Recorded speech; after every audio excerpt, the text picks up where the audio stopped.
What are the creepiest urban legends from your area? Maxi Karapak.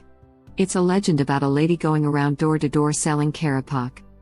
A type of cracker. If you refuse to buy any, she releases a Pontianak, a vengeful ghost, into your house. Best solution is not to open the door. What happens if you buy the crackers?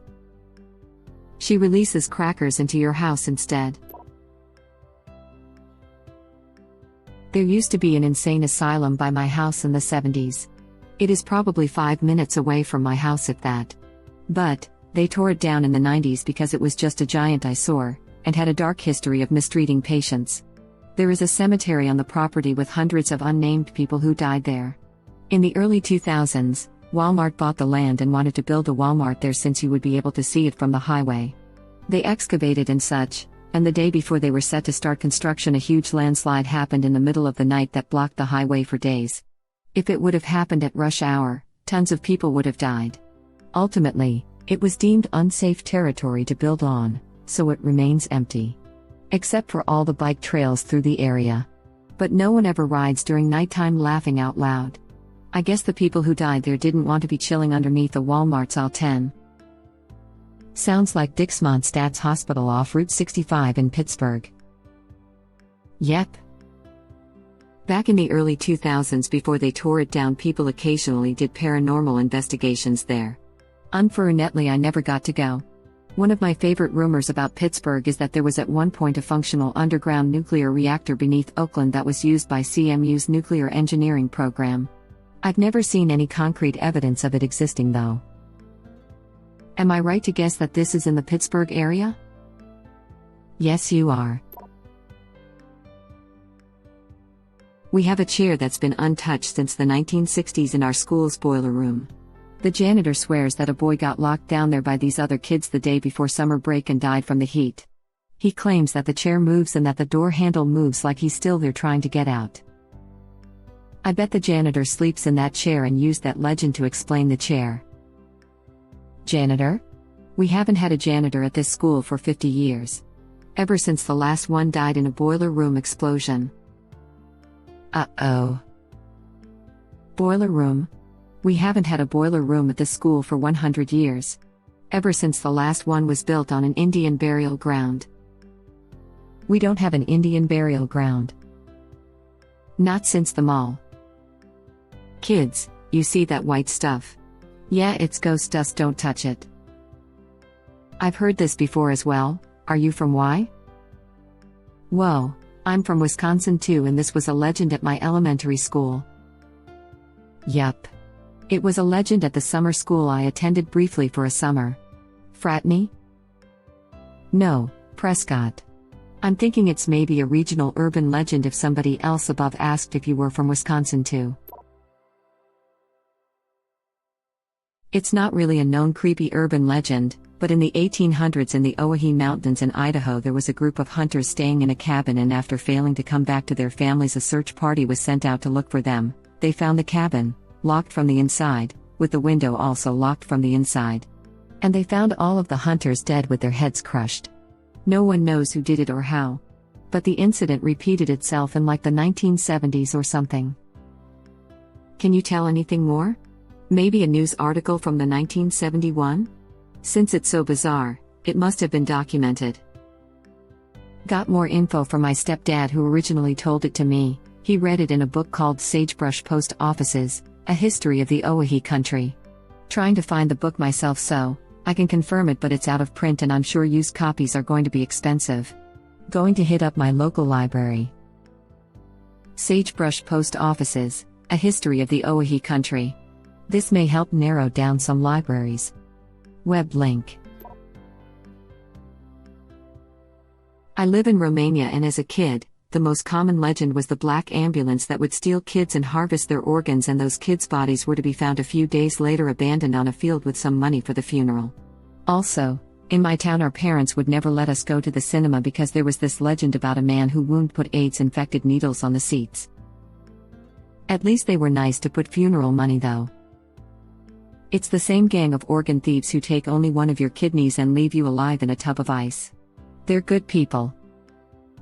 I worked in Romania with a girl from Moldavia somewhere who claimed that a friend of hers growing up was kidnapped and had organs taken. I've always thought it sounded a bit far-fetched. I suppose this legend could be the origin. Or was there actual organ harvesting happening in the early 90s? I think everyone everywhere has a story of someone's organ being taken. My mother told a story of a girl in Spain who partied too hard or something, blacked out and woke up in a bathtub with both her kidneys being taken. We have 3 mysterious men in a car called the Guardians, yes, that's what we call them, along Montana Highway 464. People have told experiences where they have car trouble and 3 men in a car drive up and help them out. Other people talk about headlights that disappear in places where they shouldn't disappear. We also have a Native American in a jean jacket and jeans who materializes in front of cars before they can swerve out of the way. When the driver checks for a victim, no body is found. Their names are Albert, Anthony, and Arnold. More colloquially known as Triple A. This is so dumb. I love it. Not my current area, but one of the primary schools I went to had a few trees in the back corner of the field with a mountain of dirt. There were rumors that it was haunted with horses. Of all things, laughing out loud, there was one black horse that was evil. And if you sat under the trees and closed your eyes, you could hear the horses. It wasn't until I was older that I found out the school was built on an old racing ground and it closed down after one of the jockeys poisoned a competitor's black horse. Sounds like Bad Horse's origin story. You know, the thoroughbred of sin. Whoa. Reminds me of when I visited my cousins as a kid. My uncle told us about a black ghost horse that was spotted out behind a friend's house, while we were all visiting said friend. Rural Ohio. We had one called Joey the Clown. Nearby is a disused Victorian railway which has been transformed into a 20-ish mile path for people to walk, jog, cycle etc. and links different parts of the city, just as the rail line would have. Before that it was just disused and didn't have tarmac or anything. Just mud, grass, and there were no gates in the side doors of the tunnels. The tunnels are really dark in there and we used to hang around in there when we were kids. We became aware of the urban legend of Joey the Clown, who was a lunatic who ran away from the circus, kidnapped a baby and hanged it by its feet upside down from one of the pipes above the tunnel right into the path of an oncoming locomotive which he also jumped in front of. Rumors still persist that people have seen Joey's ghost in the tunnels, and if you were brave enough to go in the tunnel at night you would hear him laugh, hear a baby cry and the sound of the locomotive. My mother uses this to her advantage when I was a kid though, by telling my sisters and I that Joey the Clown preys upon children who wear odd socks and who refuse to wear clean underwear. So of course we'd all be wearing matching socks and make sure we had pristine underwear on when we ventured down to the old railway. First of all, that's creepy as F. But that last part was funny. Laughing out loud, it made me laugh thinking about a ghost caring about clean underwear. Oh my god, are those skid marks?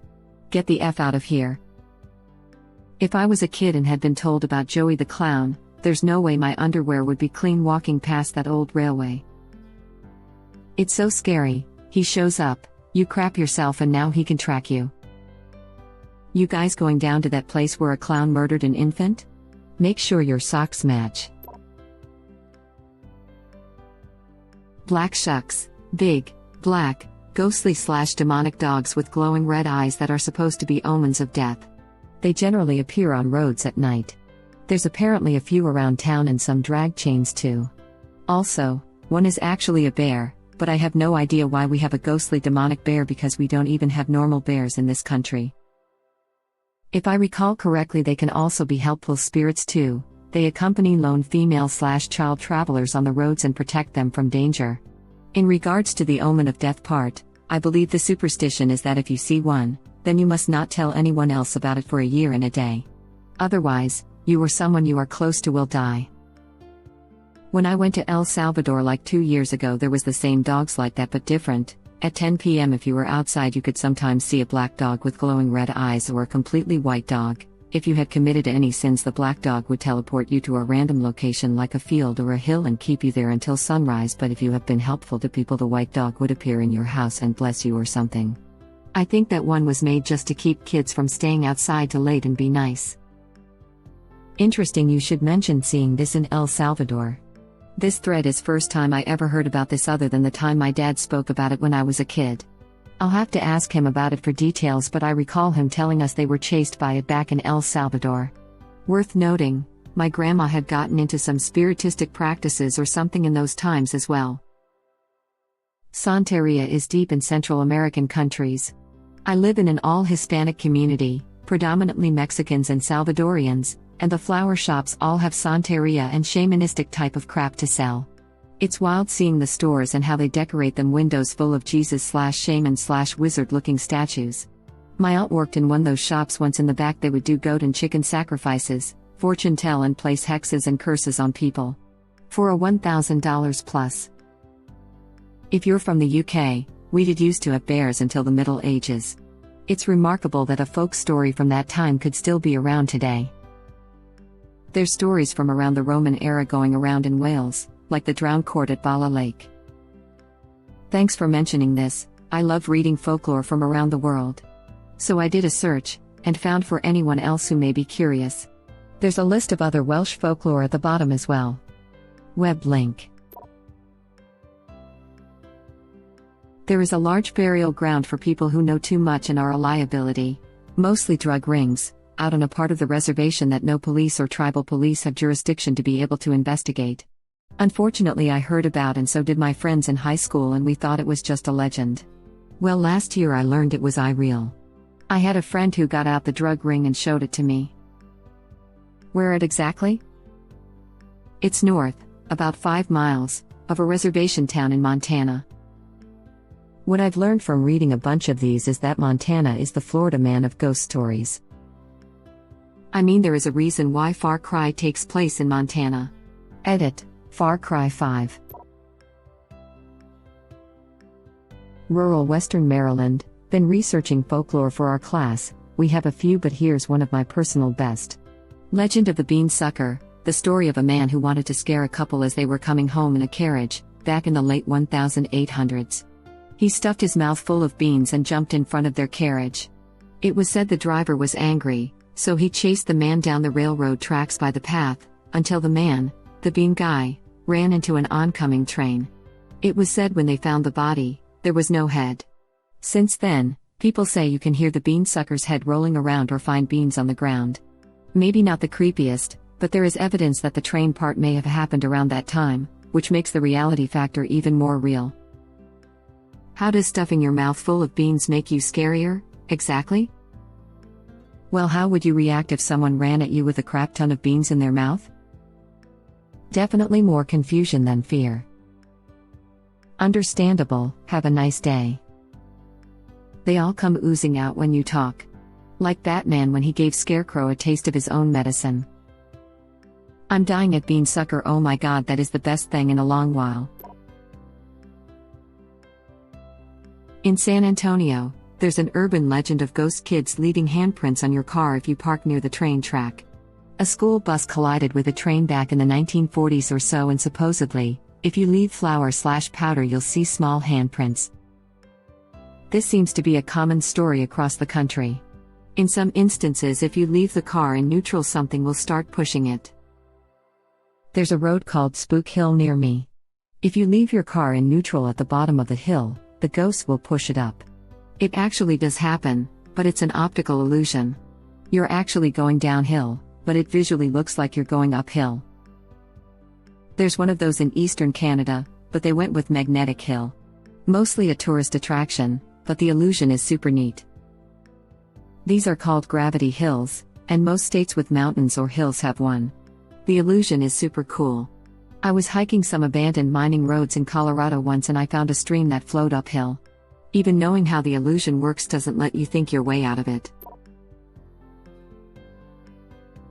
I'm German, so I apologize for bad grammar. I live at the border of Berlin and Treptow-Köpenick in a little area called Ronsdorf. From the train station there is a really long walkway through a forest to get to the next settlement. At day it's not that bad, going through it is actually quite nice, but people tend to rather take another way when it gets dark, especially in winter times, because there were reports of people getting brutally wounded or even killed. I once found someone who was really badly injured with cuts all over his chest. I called the police and an ambulance right after I saw that the man was still alive. After the law enforcement arrived and treated the wounded man, they started asking me the regular question like, did you see anything out of the ordinary? Did you see anyone who could have done this?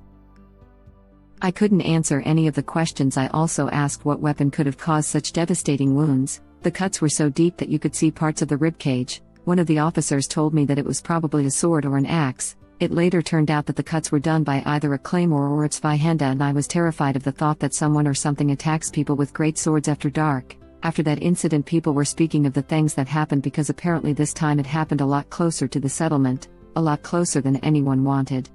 An investigation was set into motion, but nothing was found. People started to tell stories about why this was happening, and I caught up to what was told.